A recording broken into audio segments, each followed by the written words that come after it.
Thank you so much.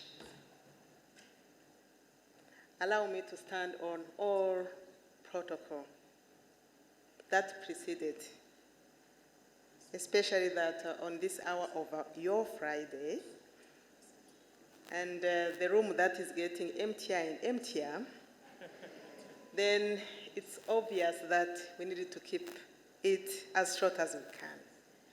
But allow me to greet you, to bring also to you the greetings from the African Union Commission. So, I wish also to join those who spoke before me to thank and congratulate you all for the successful conclusion of this 11th edition of the CCDA, Climate Change for Development in Africa Conference.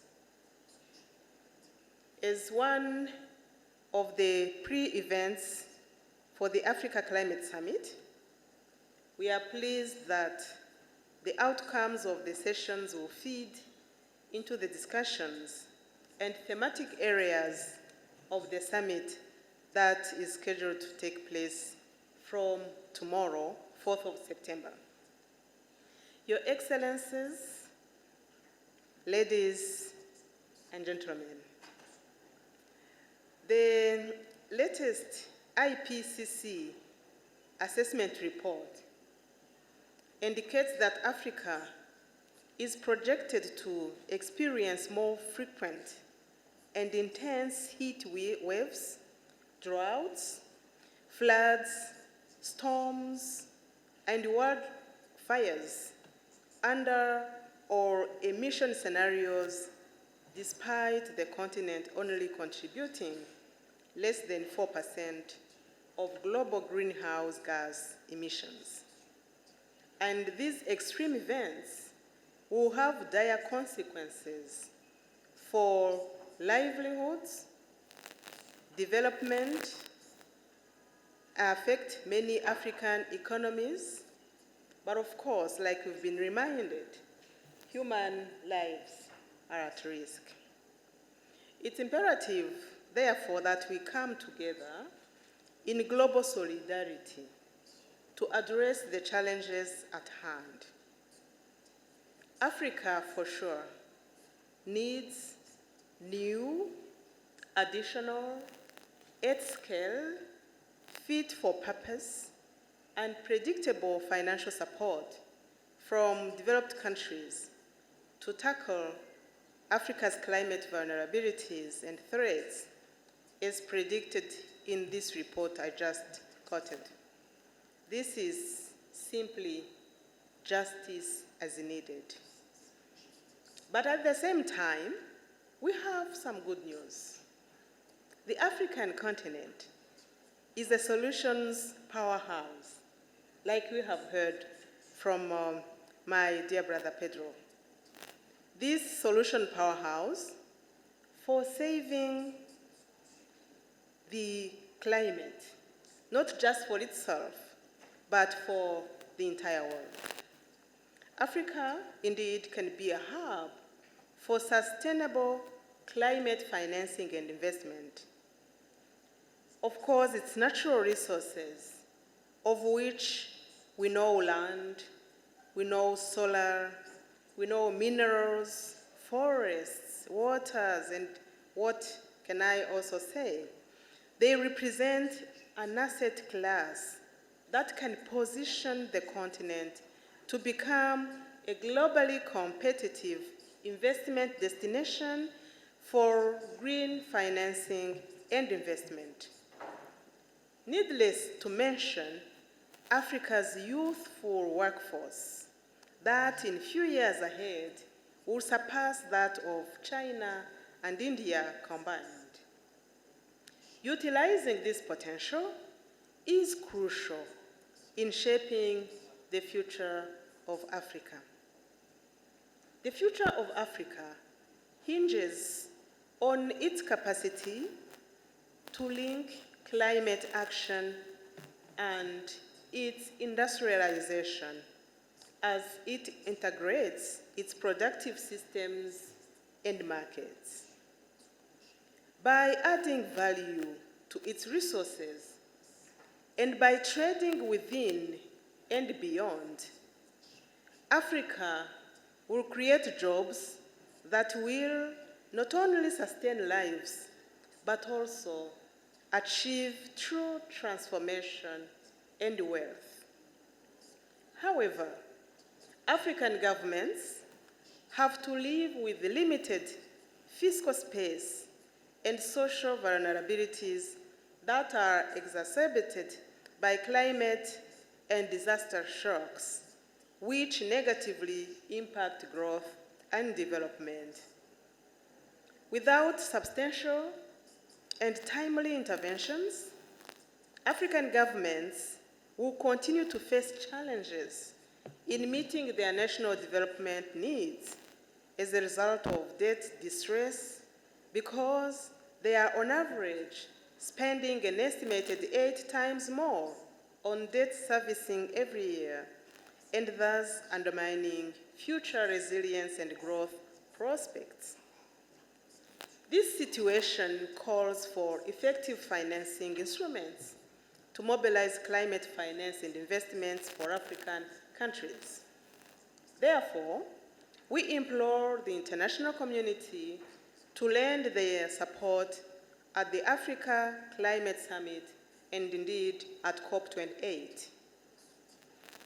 African countries ought to do more beyond this advocacy. We must speak with one voice and act in an integrated manner if we are to increase our negotiating power. Current terms and conditions of climate finance investments cannot remain what they are today. No country acting alone will be able to make it.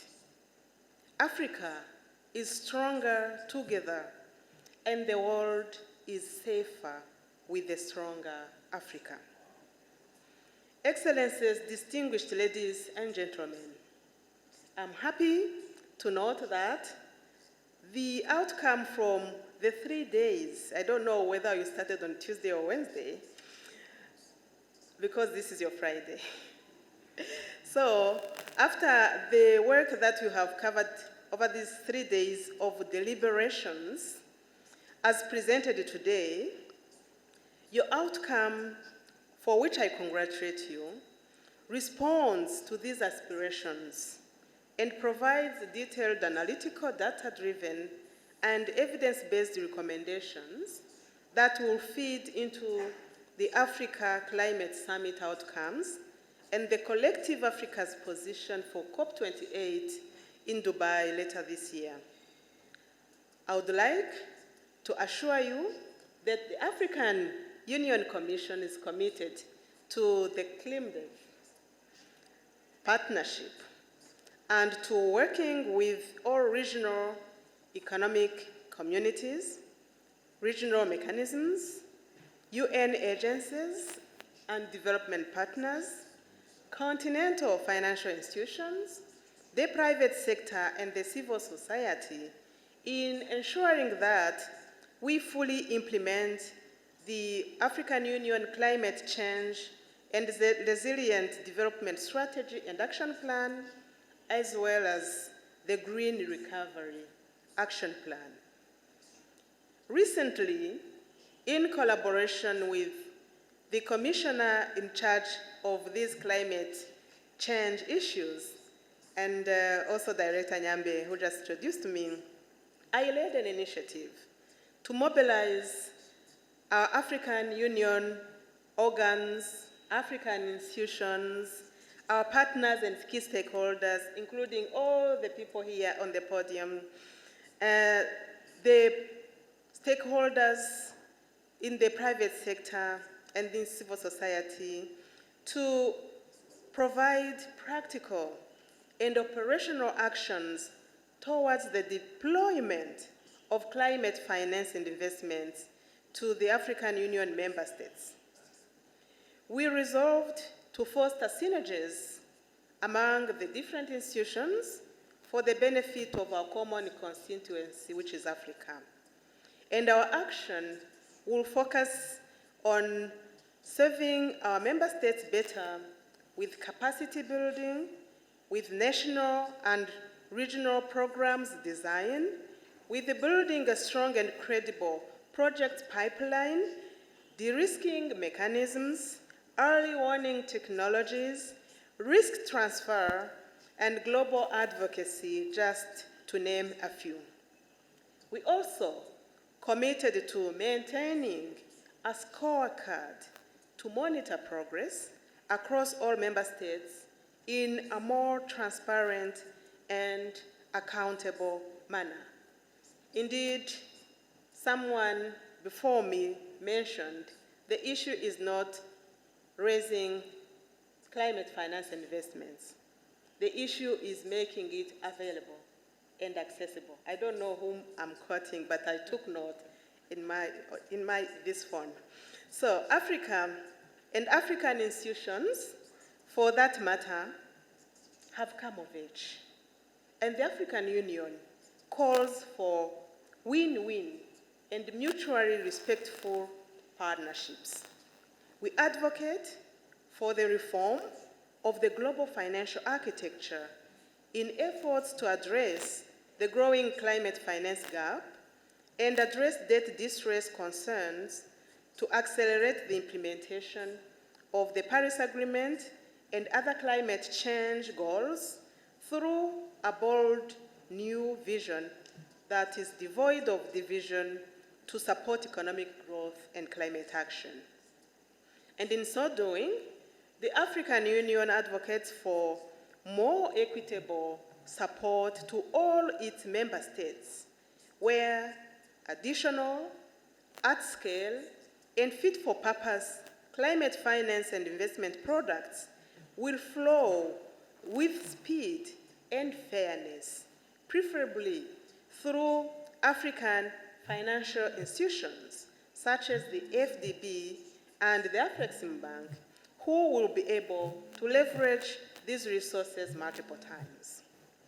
I wish to conclude by expressing my appreciation to the government and people of Kenya for hosting this important conference and our development partners for their unwavering support. I once again commend the CCDA 11 organizers, the partners, and all participants for such active engagements in this significant event. I look forward to welcoming you at the Africa Climate Summit at Kenyatta International Convention Center tomorrow. And like I've been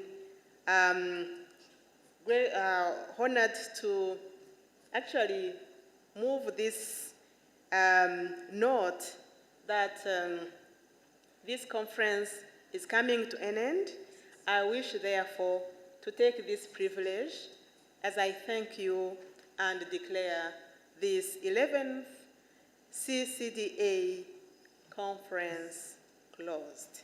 Thank you so much for your attention.